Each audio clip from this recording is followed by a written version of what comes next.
श्री स्वामी समर्थ. पौराणिक कथा क्रमांक 1. अक्कलकोट हे एक छोटेसे गाव होते.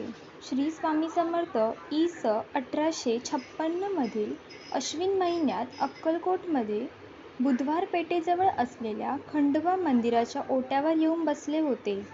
त्यावेळी रस्त्यावरून काही गुराखी चालले होते. त्यांना स्वामींनी विचारले, "काय हो, आम्ही तुमच्या गावात यावे का?" तेव्हा गुराखीने त्यांना उत्तर दिले, "नक्की या, आमच्या घरची भाकरी खा." पण श्री स्वामी समर्थ गावात गेले नाहीत. उशाशी एक दगड घेऊन ते रात्रभर त्या ओट्यावरच झोपून राहिले. दुसऱ्या दिवशी सकाळी स्वामी समर्थ आल्याचे वृत्त समजल्यावर पुराणिक वगैरे सर्व मंडळी त्यांना भेटावयास आली. पुराणिकांनी स्वामींना आदराने आपल्या घरी नेले. तेथे त्यांची पत्नी नीराबाई हिने त्यांचे स्वागत केले आणि बशीत लाडू आणून दिल्यावर स्वामींनी तो लाडू खाल्ला. स्वामींनी तो लाडू खाल्ल्यावर त्या उभयतांचे भाग्य उजळले. त्यानंतर स्वामी जवळच्या गणपती मंदिरात निघून गेले. गणपती मंदिरातही स्वामींच्या दर्शनासाठी खूप गर्दी झाली. गावात एक साक्षात्कारी साधू आल्याचे वृत्त समजताच अक्कलकोटाचे मालोजीराजे आपल्या दाजीबा भोसले या कारभाऱ्यासह स्वामींच्या दर्शनास आले. मालोजीराजांनी स्वामींना नारळ आणि हार अर्पण करून अत्यादराने वंदन केले. तेव्हा स्वामींनी मालोजीराजांना स्वहस्ते श्रीफळ दिले आणि हार दाजीबा भोसले या कारभाऱ्याच्या गळ्यात घातला. स्वामींनी आपल्याजवळ असणारे कापाय म्हणजेच भगवी वस्त्र मालोजीराजांच्या अंगावर घातले.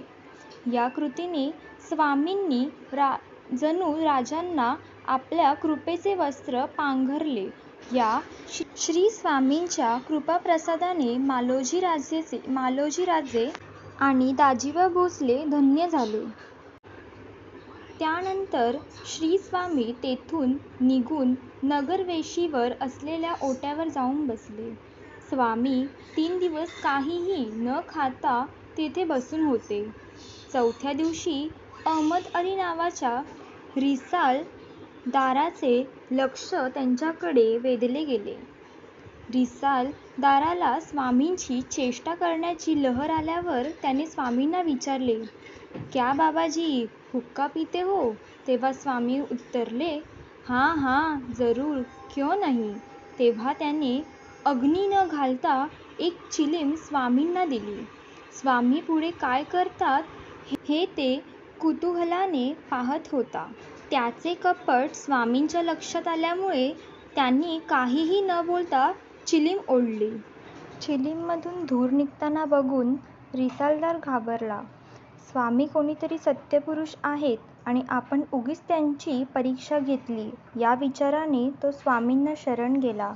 स्वामींना शरण गेल्यावर रिसालदाराने स्वामींचे पाय धरले आणि त्याची क्षमा मागितली, कारण त्यांच्या मनात स्वामींविषयी भक्तिभाव निर्माण झाला होता. श्री स्वामी समर्थ. व्हिडिओ आवडल्यास व्हिडिओला लाईक आणि चॅनलला सबस्क्राईब करा.